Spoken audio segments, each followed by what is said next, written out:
दोस्तों इस वक्त एक बड़ी खबर आपको देने जा रहे हैं। बड़ी खबर यह है कि यमनी फ़ौज की जो ज़राए से खबर आ रही है वो ये बता रही है कि यमनी फ़ौज फैसला कुन अस्करी हिकमत अमली इस्तेमाल करने की तैयारी कर रही है। किसके खिलाफ? सबसे बड़ा सवाल ये है। ये इसी मामले से जुड़ी बड़ी खबर है जो इस वक्त अभी मिडल ईस्ट में पूरा टेंशन बना हुआ है और अमेरिका बनाम ईरान जो हालात बने हुए हैं।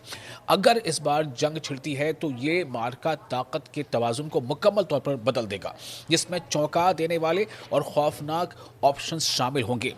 ये यमनी ज़राए से यानी यमन के ज़राए से खबर सामने आ रही है और एक दो टूक इंतबा इसमें दिया गया है।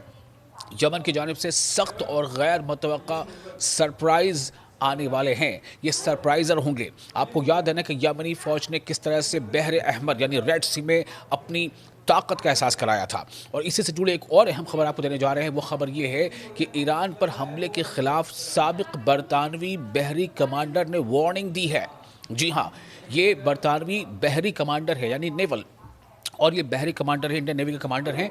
इनकी वार्निंग है ईरान पर हमले के खिलाफ। उनका कहना है कि ईरान पर अगर हमला किया गया तो ये किसी भी सूरत में जो अटैकर हैं जानी अमेरिका, उसके लिए बिल्कुल ये सूदमंद साबित नहीं होगा। ये एक बहुत बड़ा जो इसमें डेवलपमेंट है। बहर अहमर का तजुर्बा अभी जहनों में ताज़ा है लोगों की। आपको याद, बहर अहमर मतलब रेड सी। आपको याद होगा कि रेड सी पर किस तरह से लगातार जब यमन के हौसी बागियों ने, यहाँ तो मामला तो सिर्फ ये था कि यमन के जो हौसी फाइटर्स हैं उन्होंने इसराइल को टारगेट किया था, लेकिन अभी खबर ये आ रही है कि यमनी जो फ़ौज है वो भी और यमन के हौसी फाइटर्स, इन्होंने खुली वार्निंग दी है कि अगर ईरान पर हमला होता है तो उसके पास कोई ऑप्शन नहीं बचेगा सिवाय ये कि पूरी तरह से वो इस जंग में कूद जाए और वो अमेरिकी मफादात को लगातार निशाना बनाएगा। आप देख चुके हैं किस तरह से हौसी फाइटर्स ने निशाना बनाया इससे पहले भी रेड सी पर। हालात यहाँ तक पैदा हो गए थे कि अमेरिका को यमनियों से यानी कि हौसी फाइटर्स से सीज़ फायर करना पड़ी थी, बातचीत करना पड़ी थी, और बातचीत करके सीज़ फायर करने के बाद उसे एक तरह से मनाने की कोशिश की गई थी, मनाने की पहल की गई थी, क्योंकि उससे पहले जितने भी उस रेड सी से बड़े बड़े जो कार्गो शिप्स गुजर रहे थे उसे यमनी ने और हौसियों ने निशाना बनाया था और इसमें काफ़ी बड़ा नुकसान हुआ था इसराइल का। उसी तरह से ये जो खबर अभी आपको बता रहे हैं कि इस बार न सिर्फ ये कि यमनी बल्कि इसके साथ ही जो लेबनान से हिज़्बुल्लाह, इराक़ के भी कई ऐसे फाइटर ग्रुप्स हैं जिन्होंने सीधे तौर पर कहा है कि अगर मिड ईस्ट में अगर किसी भी तरह से अमेरिका ने ईरान पर हमले की कोशिश की या हमले का आगाज़ हुआ तो फिर वो तमाम तंजीमें जो है, वो तमाम संगठन हैं, वो बिना ये बात मतलब जहन में रखे कि वो किसके साथ हैं, किसके साथ हैं, उनका सीधा हमला ये होगा कि जो अटैकर कंट्री यानी अमेरिका, उसके ख़िलाफ़ उनकी हर कोशिश होगी। और उस पर ये बात साबित आ जाना, जो मैंने आपको पहले बताया कि बरतानिया के साबिक जो नेवी के कमांडर रह चुके हैं वो इस पर ख़ास तौर से इंतबाह दे रहे हैं, वार्निंग दे रहे हैं कि अगर रेड सी में यानी वार्निंग इस तरह से बहर अहमर में किसी भी तरह का कोई अटैक किया गया तो ये जो है ईरान के ख़िलाफ़ ये जो हमला है वो दुनिया को काफ़ी महंगा पड़ सकता है। मैं उसकी पूरी तफसील आपको बताऊँगा। पहले आपको ये बता दें कि अमेरिका ने जो हौसियों के साथ वायदा कर रखा है वो वायदे की पूरी तफसील की है। आपको याद होगा मई 2025 को जो ओमान जो सल्तनत है ओमान, तो ओमान सल्तनत ने की सालसी में उसकी मीडिएशन में ये ऐलान किया गया था कि अमेरिका और हौसियों के दरमियान जो है वो सीज़ फायर लागू होगा। अब आप सोचें कि अमेरिका इस हालत तक आ गया था कि उसे हौसियों के साथ सीज़ फायर करना पड़ी थी। हालांकि उस सीज़ फायर का मतलब ये था कि हौसी फाइटर्स जो हैं वो रेड सी से गुजरने वाले अमेरिकी शिप्स को निशाना नहीं बनाएंगे। अमेरिका को इस हद तक झुकना पड़ा था कि हौसियों से जंग बंदी का मुआहदा करना पड़ गया था, क्योंकि अमेरिका को पता था कि वहाँ पर जो ताकत है हौसियों की वो ज़बरदस्त है और बग़ैर उनको मनाए वो अपने मफादात को तहफ़्फ़ुज़ फ़राहम नहीं कर सकता। यही वजह है। अब आप सोचें कि उसी हौसी फाइटर्स ग्रुप्स ने और यमनी फ़ौज ने बाज़ाब्ता यह कह दिया है कि अगर हमला होता है ईरान पर तो वो हर तरह से इसका सामना करेंगे, यानी कहीं ना कहीं वो ईरान के हक़ में अपनी आवाज़ बुलंद कर रहे हैं। तो वो जो अमेरिका के साथ मुआहदा हुआ था, मुआहदे के मुताबिक दोनों फरीक एक दूसरे को निशाना नहीं बनाएंगे, ख़ासतौर पर बहर अहमर यानी रेड सी और बाबुल मंदब में अमरीकी और तजारती जहाज़ों पर हमले नहीं करेंगे। ये उस वक्त मुआहदा था, लेकिन अब हौसी फाइटर्स का कहना है कि वो उन तमाम शिकों को, माहदे को वो भूल जाएंगे जो अमेरिका के साथ किया गया था। चूँकि अमेरिका जो है अब खुद इस पूरे खित्ते पर जो अरब खित्ता है या मिड ईस्ट है जैसे हम मिडिल ईस्ट कहते हैं या मध्य पूर्व कहते हैं, उस खित्ते पर अमेरिका हमलावर हुआ है। इस माहदे के तहत अमेरिका ने हौसियों के खिलाफ फ़िज़ाई हमले और बमबारी रोक दी, खासतौर पर वो हमले जो अमेरिकी या गैर मुल्की जहाज़ों को निशाना बनाने के जवाब में किए जा रहे थे। लेकिन हौसियों के वादे क्या थे? हौसियों ने इस बात की ज़मानत दी कि वो अमरीकी बहरी जहाज़ों या अमरीकी अहदाफ को निशाना नहीं बनाएंगे, जिसके नतीजे में अमेरिका ने अपनी अस्करी कार्रवाइयाँ मुअत्तल कर दी थी। तो ये मुकम्मल जंगबंदी नहीं थी। और अब इसी हौसी फाइटर्स ने जिनके लिए अमरीका जो है जिनसे सीज़ फायर करने पर मुआहदा करने पर मजबूर हुआ था, अब उन्होंने वाज़ेह कर दिया है कि यह मुआहदा इसराइल के खिलाफ कार्रवाइयों या दीगर गैर अमरीकी अहदाफ पर लागू नहीं होता। यानी उन्होंने सिर्फ अमरीकी अहदाफ को निशाना न बनाने पर रजामंदी जाहिर की, जबकि दीगर महाजों पर कार्रवाई जारी रखने का इंदिया दिया था। ये माजी की बात बता रहा हूँ आपको। लेकिन अब वो खुले तौर पर कह रहे हैं।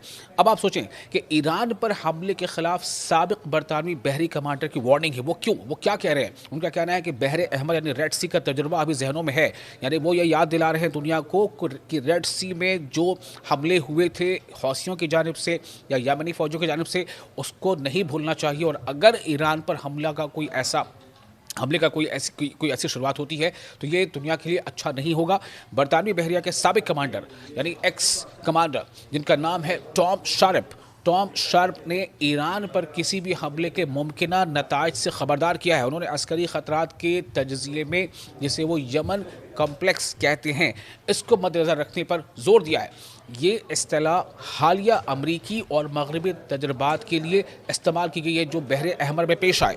अब आप सोचें कि बरतानिया यानी ब्रिटेन के नेवी के एक्स कमांडर वो वार्निंग दे रहे हैं कि ईरान पर हमला करना अगर किसी भी तरह से सूरत ये नौबत आती है तो ये किसी भी सूरत में दुनिया के लिए हक़ में बेहतर नहीं होगा, खुद अमेरिका के हक़ में बेहतर नहीं होगा। टॉम शार्प के मुताबिक, टॉम शार्प जो बरतानिया के एक्स नेवी कमांडर, उनके मुताबिक बहरे अहमर यानी रेड सी में अमरीकी और मगरबी अफवाज को जिन मुश्किलात का सामना करना पड़ा वो अब वाशिंगटन और कई मगरबी दारुल हुकूमतों में मुस्तकबिल के खतरात नापने का पैमाना बन चुकी हैं। उन्होंने कहा कि ड्रोन से बचाव के लिए बहरी मशक़ें और फौजी तैयारी दरअसल अंदरूनी हम आहंगी और दिफाई तैयारी को तेज़ और बेहतर बनाने के इक़दाम हैं। टॉम शार्प ने दावा किया है कि ये मशक़ें बराह रास्त यमन खौफ कॉम्प्लेक्स से जुड़ी नहीं है, अगरचे बाद में उन्होंने ये तस्लीम किया कि ईरान की बहरी जहाज शिकन सलाहियतों की तारीफ़ करना एक दानिशमंदाना कदम है। वापस सोचें, ईरान की तारीफ़ की जा रही है। कौन तारीफ़ कर रहा है? ये बरतानिया के एक्स कमांडर हैं, नेवी कमांडर, वो ये कह रहे हैं कि जो ईरान की सलाहियत है जिसमें वो बहरी जहाज़ शिकन यानी बहरी जहाज़ों को निशाना बना सकता है, उसे डिस्ट्रॉय कर सकता है, ये ताकत ईरान के पास ज़बरदस्त है और इसको बलहूज़ नज़र रखना चाहिए। इनके मुताबिक तेहरान के पास इस मैदान में वसी हथियारों का ज़ख़ीरा मौजूद है, जिसमें सिर्फ किस्मत के अंसर की कमी है। यानी कि अगर लक फेवर किया ईरान का तो अमेरिका को इसमें भारी मुश्किल पड़ सकती है और ईरान जो है वो भारी पड़ सकता है अमेरिका पर। वो ये इस बात का एहसास दिला रहे हैं। ये तमाम बयान ऐसे वक्त में सामने आए हैं जब दुनिया के सबसे ताकतवर बहरी क़ुव्वत को शदीद झटकों का सामना करना पड़ा। यमन ने, जी हाँ, यमन ने बहरे अहमर, बहरे अरब और यानी अरब सागर और खलीज अदन में एक नया बहरी तवाज़ुन मुसल्लत कर दिया है, जिसके नतीजे में अमरीकी बहरी जहाज़ों पर हमले हुए और तैयारा बरदार बहरी बेड़ों को इलाका छोड़ना पड़ा था, जैसा कि सरकारी ऐलान में बताया गया। ये पेशरफ बिलाखिर इस मकाम पर ख़त्म हुई कि अमरीका के साबिक़ सदर डोनाल्ड ट्रंप ने हौसियों की ताकत को तस्लीम किया और अमानी सालिसी के ज़रिए उनके साथ मुआहदा किया। तो एक बार जब डोनाल्ड ट्रंप इसका मज़ा चख चुके हैं, उन्हें एहसास कराया जा चुका है हौसियों के जानिब से कि अगर रेड सी में कोई बादशाह है, रेड सी का कोई कलंदर है, रेड सी का कोई अगर बाजीगर है तो वो है हौसी।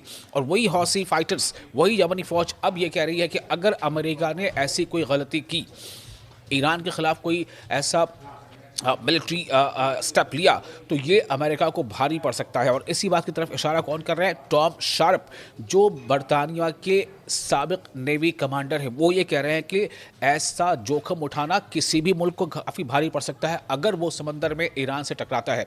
जो कि ईरान के साथ साथ आप देखें लेबनान में जो हिज़्बुल्लाह है उसने भी ऐसी वार्निंग दे दी है। इराक़ में कई ऐसी तंजीमें हैं, कई ऐसे फाइटर ग्रुप्स हैं, उन्होंने भी इंतबाह दे दिया है कि फिर हम किसी चीज़ को मद्देनज़र नहीं रखेंगे सिवाय इसके कि हम ये तस्लीम करेंगे कि हमारे खत्ते पर कोई हमलावर हुआ है और हम उसका मुकाबला करेंगे। यानी कि ईरान, जिसको अमेरिका आमतौर से ये कहता है कि ईरान के प्रॉक्सीज़ हैं, वो तमाम के तमाम तैयार हैं अमेरिका के ख़िलाफ़ सीना सपर होने के लिए और अमेरिका के ख़िलाफ़ डट कर मुकाबला करने के लिए ईरान की हिमायत में।